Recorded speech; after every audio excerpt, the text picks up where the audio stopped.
പ്രചരണത്തിന് വീട്ടിലെത്തിയ വാർഡ് മെമ്പറുടെ ദേഹത്ത് തിളച്ച കഞ്ഞി ഒഴിച്ചു. പ്രതി അറസ്റ്റിലാണ്. This program sponsored by CK Gold and Diamonds. തെരഞ്ഞെടുപ്പ് പ്രചരണത്തിന് വീട്ടിലെത്തിയ വാർഡ് മെമ്പറുടെ ശരീരത്തിലാണ് തിളച്ച കഞ്ഞി ഒഴിച്ചത്. മുതാക്കൽ പഞ്ചായത്ത് 19-ാം വാർഡ് മെമ്പർ ഊരുപൊയ്ക ശബരി നിവാസിൽ ബിജുവിന്റെ ദേഹത്താണ് കഞ്ഞി ഒഴിച്ചത്. സംഭവത്തിൽ ഊരുപൊയ്ക കിണറ്റുമുക്ക് വലിയവിള വീട്ടിൽ സജി അറസ്റ്റിലാണ്. പൊള്ളലേറ്റ ബിജു ഇപ്പോൾ തിരുവനന്തപുരം മെഡിക്കൽ കോളേജ് ആശുപത്രിയിൽ ചികിത്സയിലാണ്. LDF തെരഞ്ഞെടുപ്പ് പ്രചരണവുമായി ബന്ധപ്പെട്ട് ആറ്റിങ്ങലിലെ ഇടത് സ്ഥാനാർത്ഥിയായ വി ജോയ്ക്ക് വേണ്ടി പ്രചരണം നടത്തുകയായിരുന്നു ബിജുവും അടക്കമുള്ള മറ്റു പ്രവർത്തകരും. ഈസ്റ്റർ ആശംസാ കാർഡുമായി വിതരണം ചെയ്യുന്നതിനിടെ ബിജുവിന് നേരേക്ക് ആക്രമണം ഉണ്ടാവുകയായിരുന്നത്രേ. സംഭവത്തിൽ രാഷ്ട്രീയമില്ലെന്ന് പോലീസ് പറയുന്നുണ്ടെങ്കിലും പരിസരത്തുള്ളവർ പറയുന്നത് ഇതിൽ രാഷ്ട്രീയമുണ്ടെന്നാണ്. ബിജു വീട്ടിലെത്തിയ സമയത്ത് സജി മദ്യലഹരിയിലായിരുന്നു. തുടർന്ന് സജി ബിജുവിനെ അസഭ്യം വിളിക്കുകയും മദ്യപിച്ച് പ്രശ്നം ഉണ്ടാവുകയും ചെയ്തു.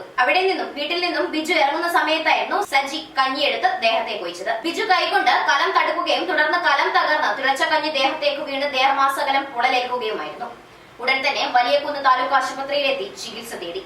പിന്നീട് ഡോക്ടറുടെ നിർദ്ദേശപ്രകാരം തിരുവനന്തപുരം മെഡിക്കൽ കോളേജ് ആശുപത്രിയിൽ പ്രവേശിപ്പിച്ചു. ഇവർ ചെയ്തത് തെറ്റാണോ ശരിയാണോ? മദ്യലഹരിയിലാണെന്ന് പറയുന്നവരും അല്ലെന്ന് പറയുന്നവരുമുണ്ട്. അതായത് രാഷ്ട്രീയമുണ്ടെന്നും രാഷ്ട്രീയമില്ല എന്ന രീതിയിലും പറയുന്നുണ്ട്. ഏത് പാർട്ടിക്ക് വോട്ട് ചെയ്യണമെന്ന് വീട്ടിലുള്ളവരാണ് വിചാരിക്കേണ്ടത്. അവർ വോട്ട് അഭ്യർത്ഥിക്കാൻ വരുന്നത് സാധാരണയാണ്. കാരണം വോട്ടിന്റെ സമയത്ത്, അതായത് ഇലക്ഷൻ സമയത്ത് ഇലക്ഷൻ ഡ്യൂട്ടി ചെയ്യുന്നവരായിരിക്കാം അവർ. അപ്പൊ സ്വാഭാവികമായിട്ടും അവർ വോട്ട് അഭ്യർത്ഥിച്ച് വീട്ടിലേക്ക് വരും. വോട്ട് ആർക്ക് ചെയ്യണം എന്നുള്ളത് വീട്ടിലുള്ളവരാണ് തീരുമാനിക്കേണ്ടത്. അതിനു പകരം മറ്റുള്ളവരെ ദ്രോഹിച്ചും പൊളിച്ചുമല്ല ഇതിനുള്ള ഉത്തരവും മറുപടിയും പറയേണ്ടത്. News desk, news tomorrow.